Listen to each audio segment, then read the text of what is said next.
morning to wherever you're listening to this, either live stream or to the recording. I really feel blessed and I'm thrilled to talking to you today, and especially not being the first in this incredible week ahead, but also because talking about my passions. And I hope I can share some insights and inspirations for your life, personal and business with AI. As Hannah said, I'm Sylvia Lohr. I'm based in Germany. I'm in the partner organization for Microsoft as go-to-market lead for data and AI app innovation. It sounds incredible. It is an incredible job. But how do you come to this role? I will come back to that question a little later. But believe me, before having this role, I'd been in various different roles, mostly aligned with tech, but this even by not being a digital native. So all you listening today, you are much, much younger than I am. You're a digital native. And by saying that, there is a purpose for me saying that. So there's always a way to start something new and to get inspired and to get really excited about that. So I will share all these inspirations along my presentation, as Anna had said. Just add comments and questions to the Q&A. So what can you expect from today's talk? So let's talk AI. We'll see the implications in business and personal environments, in your individual environments. I will talk you through a little bit about, will there be or are there already any AI-specific career paths, or maybe even replacing well-known? And how can everyone take care of proper use of AI and get it shared across? And finally, I hope I've got a great list of you for fun entries into your individual AI journey. So when we talk about AI in business and personal, so AI is there to stay. It is real. And however, did you know that AI has been launched already in the 50s? Believe me, that was even far prior my birthday. And at that time, AI wasn't known. Even 30 years later, it wasn't common to have personal PCs or devices. Companies working with IT had used huge rooms, the very, very early stage of data centers, for their service, while only a rare number of people had been enabled to working with computers. Never forget, we are just talking about a little bit than 70 years ago. It all changed in the late 80s when the internet became real for public, and with it the opportunity to start chatting, searching, even without using printed media and or lending phones. I don't know if you all know lending phones, but I still know to pick up something to hear and to talk to, and still, it changed tremendously. So when you see the numbers on this slide, Gen AI is the number one reason for all of us using AI so much more in everyone's daily life. And it just had been launched 2 years ago. Just think about that. And honestly spoken, in my daily routines, I couldn't survive without AI anymore. So for example, I've prepared this presentation with the help of Copilot. So I asked Copilot, how could and should the flow look like when talking to you, when talking about AI, when talking about something I'm used to it on the day-to-day business? So I hope that my little Copilot agent really came up with a correct and hopefully inspiring flow for you. I also used DALL-E, for example, to create these wonderful, colorful images. And also, I searched for stats using Copilot. So with that, I always try to give you a little bit hint of the different use cases you can use AI in a daily business. However, before I really created this presentation, added the stats to, added the numbers to it, I took a good amount of time to validate and verify the content because it is tremendously important to use my knowledge or others' knowledge really to verify if the content is real and really helpful and truth for you or for me to share with you. I lost the word, sorry for that. So this is life, right? It's all about life. So and when we quickly check on most commonly used AI services, and probably you are very familiar with the most of them, so it's really searching. Use AI tool to search. or using a chatbot to chat for some reason, to chat with maybe even some of your friends using some of the messaging apps. I still know the times where you could only search by using one single keyword. Can you imagine one single keyword and then trying to find the best of all the internet? It took ages. And then a little bit later, I was so happy being able to use keyword chains, kind of not a real sentence, but a chain. So one word after the other, trying to be very logical as I thought, well, this could be logical for the application. And today I'm so happy, as probably you all are, using my natural language. So I don't even think about the right spelling. I don't need to even think about if the wording is correct because I can play around. And so this is still amazing to me. And when we see the numbers, it seems to be quite common and convenient for young people like you are as well. So as said, chatbots, text generation is the number one, but also thinking about image generations or even videos. I have done it for some presentations and it's really cool. When talking about use cases, so I started with some already, and interesting enough, you will probably use AI services without even knowing or recognizing. So think about smart assistants like Amazon's Alexa, Apple's Siri, or Google Assistant, or thinking about social media, so Insta or TikTok. Those are AI algorithms that create new feeds or suggest friends to you or even recommend content. On the entertainment part, thinking about Netflix or Spotify, those are AI-driven recommendations you see on those platforms.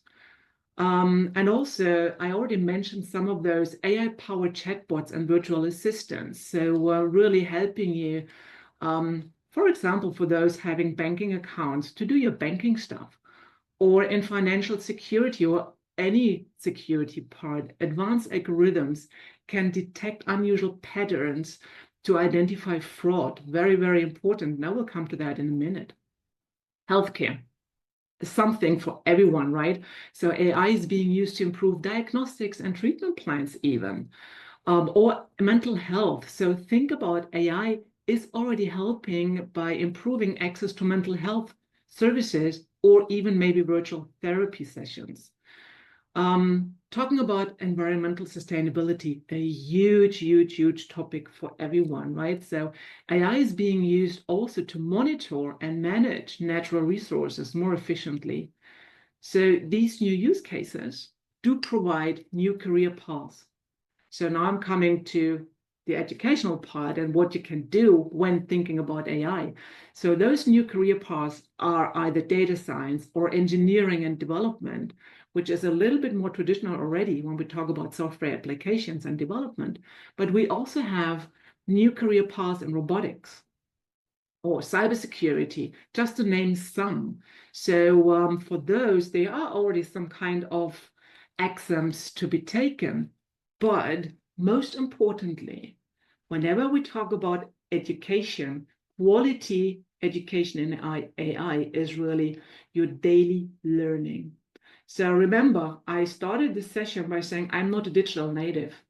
How can I come from a non-IT organization where I started my career to become a go-to-market lead data and AI in the market-leading companies such Microsoft? It is because I'm still curious. I've started to learn along my career, and this is really something to be taken with you. So even when we talk about traditional career opportunities, like you see on this slide, those are traditional. When we talk AI, we are not talking only about those sufficient and sophisticated job opportunities. We're also talking about those you might already know, like marketing and sales, customer relationship management, production, logistics. Every industry, every organization, every company in the world is now running on AI. So given the fact that you are probably the first generation growing up with all those fantastic applications and those mobile devices, the world of career opportunities for you is so much more colorful and broadened than it was ever in my mind when I started my career. Having said that, think about out of the box. Don't stay with, okay, when I would like to start my career in AI, I need to look into development. I need to become an engineer. No, it is think about what you would like to do. Think about where you can maybe expand your knowledge and who to talk to get those specializations. However, when talking about education in AI, one part is very important, and also in your daily usage is it fake or truth? And independent on how you use it, always be alerted to verify and validate the content you're getting out of your online search. And the best to do it, sharing knowledge and experience amongst your friends, with your family, with your parents, with your teachers. So talking AI does mean talking amongst people, being human, and use the human brain to get everything, as said, validated, certified, and even more evolved.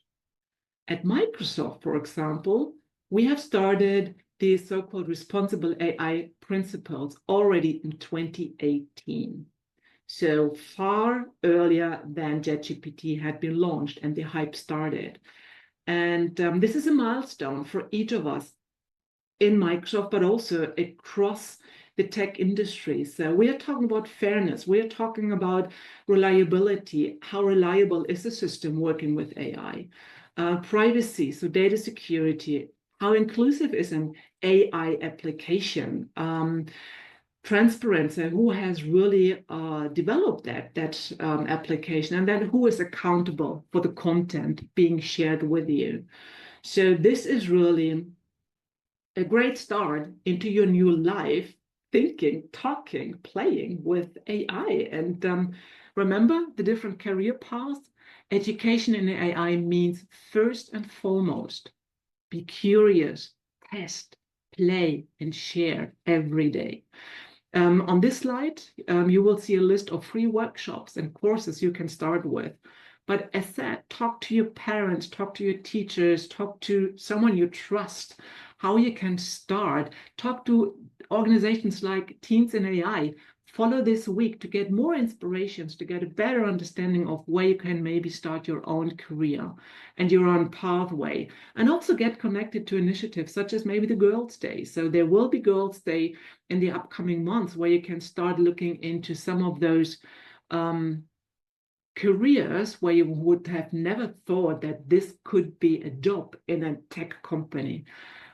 But this is the but. Don't wait for the opportunity to find you. It will never happen, believe me.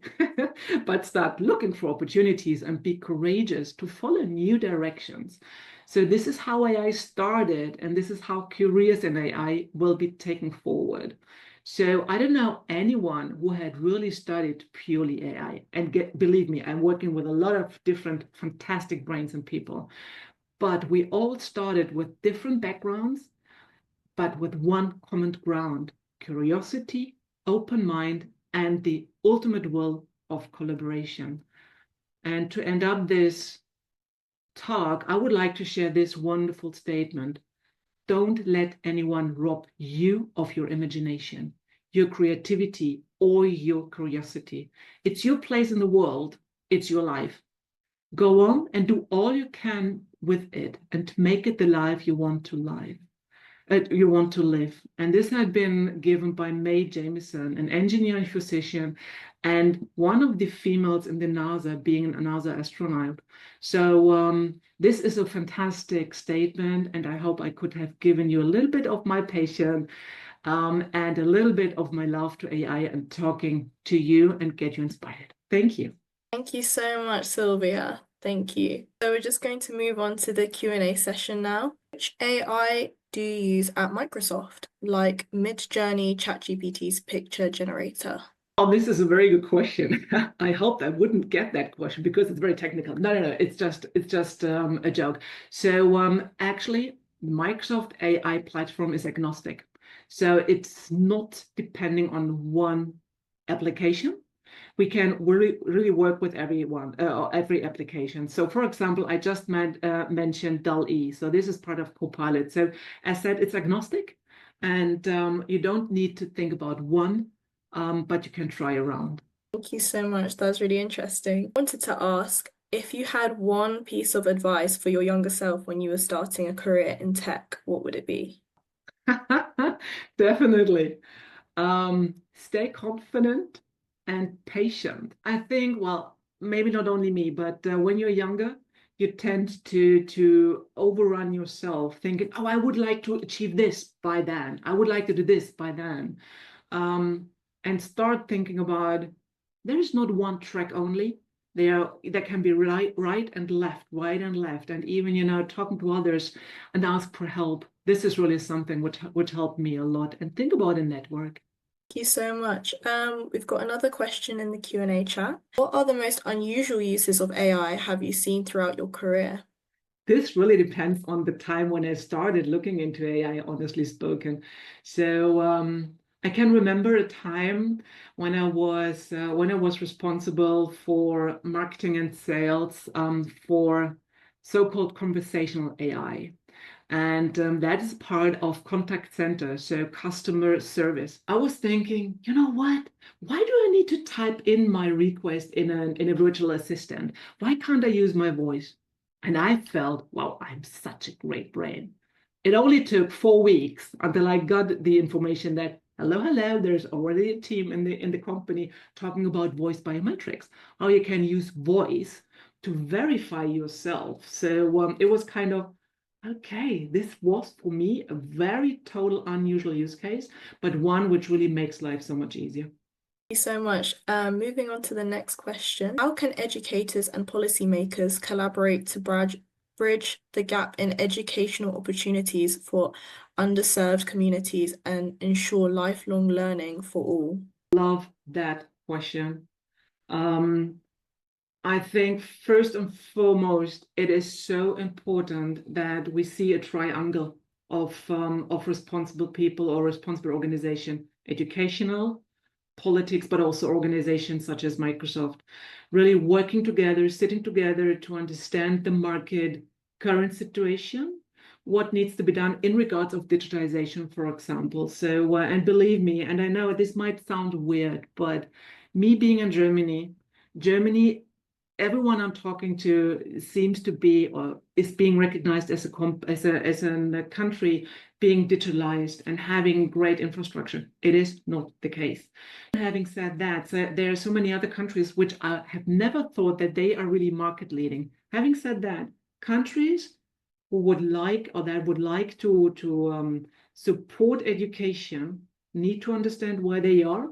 They need to speed up, and this can only be done with the help of educational organizations and those tech companies. This is where I see how to close that gap. Thank you so much. Moving on to the next question. I am an AI programmer. What tips helped your team to be better at AI creating? Question. Start small, learn fast, either successful or with errors, and get back fast to integrate your learnings into the next step. So don't think about you only can launch something big until it's really only when it's 100% perfect. It will never be, especially in AI. Start small with a small snippet, go back to your team, get the learnings, get them back into the next step of the next phase. Thank you. Moving on to the next question.